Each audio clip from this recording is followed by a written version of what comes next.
Sunday outing part 1ലേക്ക് എല്ലാവർക്കും സ്വാഗതം. അപ്പോൾ ഇതേ നമ്മൾ രാവിലെ തന്നെ ഇറങ്ങണം എന്നൊക്കെ വിചാരിച്ചിട്ടായിരുന്നു പ്ലാൻ ചെയ്തത്. കാരണം ഇവിടെ ചൂടായതുകൊണ്ട് തന്നെ ഉച്ചയൊക്കെ ആയിക്കഴിഞ്ഞാൽ പിന്നെ നമുക്ക് വെളിയിൽ പോയി കഴിഞ്ഞാൽ ഒരു രീതിയിലും എൻജോയ് ചെയ്യാൻ പറ്റില്ല. അപ്പം വീട്ടിൽ നിന്ന് ഇറങ്ങിയപ്പോഴത്തേക്കും എന്തായാലും 7:15 ആയിട്ടുണ്ടായിരുന്നു കേട്ടോ. അപ്പം നേരെ തന്നെ നമ്മൾ വെച്ച് പിടിച്ചത് പെബിൾ ബീച്ചിൻ്റെ സൈഡിലേക്കാണ്. ഫസ്റ്റ് ഡെസ്റ്റിനേഷൻ എവിടെയാണെന്നുള്ളത് നമുക്ക് അടുത്ത വ്ളോഗിൽ കാണാം കേട്ടോ.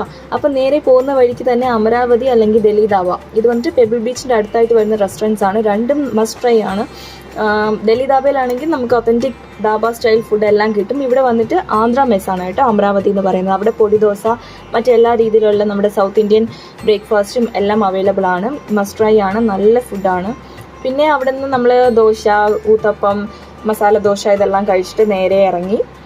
പിന്നെ വണ്ടി കയറി കഴിഞ്ഞാൽ എൻ്റെയും സൈഡ് മെയിൻ പരിപാടി ഇത്തരം ഏതെങ്കിലുമൊക്കെ കോക്കറി കാണിച്ചിട്ട് വീഡിയോസ് അല്ലെങ്കിൽ ഫോട്ടോസ് എടുത്തുകൊണ്ടിരിക്കാമെന്നാണ്. അങ്ങനെ എങ്ങനെയെങ്കിലും അവനെ എൻഗേജ് ആക്കിയാലേ വലിയ